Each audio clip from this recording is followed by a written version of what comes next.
Hi, this is Ghost217 and welcome back to another commentary.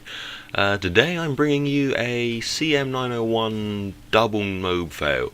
Now, I'm a bit suspicious on uploading fails. I mean, the last video I uploaded, I'm not sure whether it just didn't reach my sub boxes or something, but the view count on it is quite poor, so if you don't like the fails, please let me know and I won't bother putting them up again. But yeah, I was always under the understanding that you guys quite enjoyed watching me screw up and not quite do that well. But yeah, the first mode was, well, let's be honest, not very fast. I can't take sort of credit for it being rapid. But I think my excuse for this was, as I always have to try and find an excuse, was I'm using the cm901, which is a beast of a gun, but it's not that great at close range because it's got quite a limited rate of fire. So yeah, we'll go with that. I was a bit unconfident using it on dome with which is a very close quarters map with a rather long range weapon. And my second, the death on my second moab streak was, well, it's purely down just to me. I refused to use certain other overpowered thing, or what I consider overpowered, which in this case is Stalker. I think it's really overpowered, and I think not enough people sort of say it is. Just out of my opinion, I find it overpowered. If you agree or not, then that's entirely up to you. And in my opinion, I feel it's overpowered, so I never use it. So when I get my specialist bonus, I'm there strafing around with my sights up, and I feel like such a melon because I don't quite aim in the right place ever. And you'll see the death. I think I was on about 22 or 23 gun streak. I'm not quite sure. I haven't counted it up. And I died to a level 18 who had his back turned to me because I missed pretty much the whole clip because I was just, but I don't know what, it just went wrong. But yeah, you can see that. I'm not going to carry on complaining about this game. I've done many rants about this game, so I'm going to give you a fun little story from my memory. This happened when we were in America on my gap year. No, I went a gap year with like 4 of my mates, and three of my mates, sorry. And I think this occurred in the second week. And to set the story up, sort of where it came into my memory, that I was thinking it was quite a funny story, and I thought I'll stick that in a commentary. It could be quite fun. I was watching My Name's Earl a couple of weeks back, and there was an episode where he gets hit by a car and sort of he's in a coma. It's not particularly the funniest episode in the aspect of him being hit by the car, but for some reason, and I can't remember why, Joy, Darnell, and Randy, for some reason, nick his ambulance on the way to the hospital because I don't know whether they think they can get it there faster. I can't remember. If you could fill in the blanks, that'd be brilliant. And whilst he's on the way, his hospital bed or his gurney falls out the back of the ambulance and gets attached to the front of a lorry. And I won't go any further than that because the next part of that story is quite disturbing. But yeah, the next point on from there was, this jogged my memory to a thing that appeared in the news a few years back. Was this guy, I think he was a disabled guy, was crossing the road in his wheelchair, and there was a lorry pulled up at I think it was like a zebra crossing, and this lorry driver was pulled up at it, and he didn't see this guy crossing the road. So as he pulled up, he didn't see the guy and just pulled off because he didn't think anyone was on the zebra crossing. And much to his disbelief, there was this disabled guy in a wheelchair crossing it, who managed to get attached somehow to the front of his, I think the handle sort of got caught in the grille.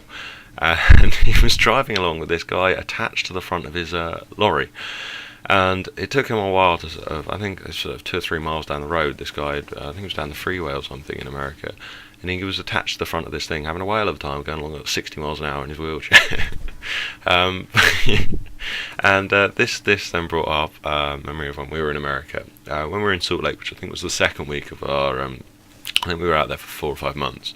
It was the second week of us being out there. And we arrived in Salt Lake, I think it was the day before the week that we were skiing, so we decided we'd try and be a bit sneaky and not jog down as such, but walk into town and try and pick up our skis that evening, so we didn't have to go in the next day and we'd get a bit more time on the slopes. But we had no idea where town was. I mean, I think it was about 8 miles from where the hotel was, which was poor booking on our behalf, but we didn't have that much money, so we were going for the cheapest place around, which I can't remember, I think it was a Holiday Inn or something along those lines. Excellent hotel, really good hotel. Definitely recommend going there if I can remember where it was. But yeah, so we set off into town. We were walking along for quite a long time, And eventually we saw this, well, there was obviously a lot of cars travelling along, but we saw this one car coming towards us. What we could ascertain from it, it looked like it had a plastic bag, like it was being dragged along behind it. We still didn't think very much of it, and we could see this car coming from quite a long way away, and it eventually got quite close, and we were like, that's not a plastic bag, that's a dog. And this woman, at the time, we didn't know, it was a woman who was driving, and she hadn't realised that a dog had jumped out. She was dragging this dog behind, and we stopped her at the stops. She's pulled up at the stop sign, and we jumped out in the road and waved at her. It was like, stop, stop, stop, stop. And she was like, she sort of, we ran round to her driver's window, and she was like, what's wrong? What's wrong? What's wrong? Have I done something? Have I hit something? And we're like, no, you're dragging your dog. Your dog's like on a lead behind your car. It turned out that because her dog was quite prone to be running away, apparently, she'd hooked the dog's lead around the handbrake when she'd got out. And the dog had jumped out, and she hadn't paid any attention to the fact that her dog had jumped out, and had just got in the car and driven off again. And this dog was attached to its lead, being pulled along, which through it being attached to the handbrake. And this poor dog was being dragged along the road. Unfortunately, we'd obviously seen it before she'd sort of gone very far. I think she'd only become about half a mile or something where she'd stopped. I think it was a gas station just up.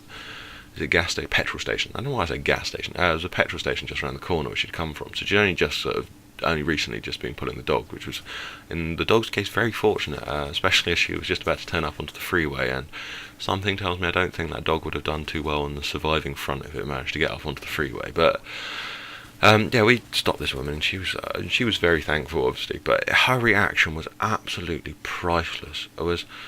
I'm not going to even try and do her accent, but the way she said it was, oh my God, no, Alaska, no, what have I done to you? And we just cracked up, and the point of trying to keep a straight face at this woman being genuinely distressed at the fact she's been, nearly killed a dog by dragging it behind the car. Her reaction to the point of us not laughing was quite poor, and thinking back on it, it was a horrible thing to be laughing at, but we found it quite funny at the time. I think it was quite horrible to be laughing at that, but we found it quite funny, so please don't judge me for that. It was more sort of a time and a place thing, you had to be there a bit more, but we just were pissing ourselves. But yeah, unfortunately we did save the dog. I think it's probably safe to say we saved that dog's life, but our poor animal, and the dog was quite distressed when she sort of collected it, but I just couldn't believe the stupidity of this woman of not realising that when she got back in the car, this dog that usually sits beside her wasn't there, and then the fact that the lead was out her driver's door, so she had to sit on top of this lead to be able to sit in the car, and just was completely unaware that a dog wasn't there. I just don't get it. And I think that was more the sort of bit that we found laughable, was that the stupidity of this woman, more than the poor dog being dragged behind, was just I don't understand how that woman didn't realise that her dog was being dragged along. It was completely beyond me. So, but yeah, so I guess I hope you guys enjoyed that story. I've got a fair few more little sort of antics that we got up to while we were in America. Some of them were probably I don't know whether you say funnier, but they were more at my expense humour. I'm quite a clumsy person, and as you can probably equate, I do some stupid things along the way. And yeah, so if you'd like to hear some more stories of our exploits when we were out in America, then please let me know in the comments below.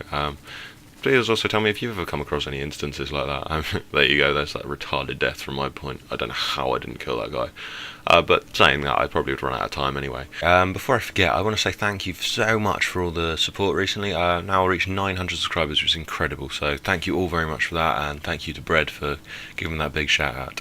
Anyway, this video has come to a close, so thanks for watching. Please leave a comment and a like rating, and I shall see you next time. Goodbye.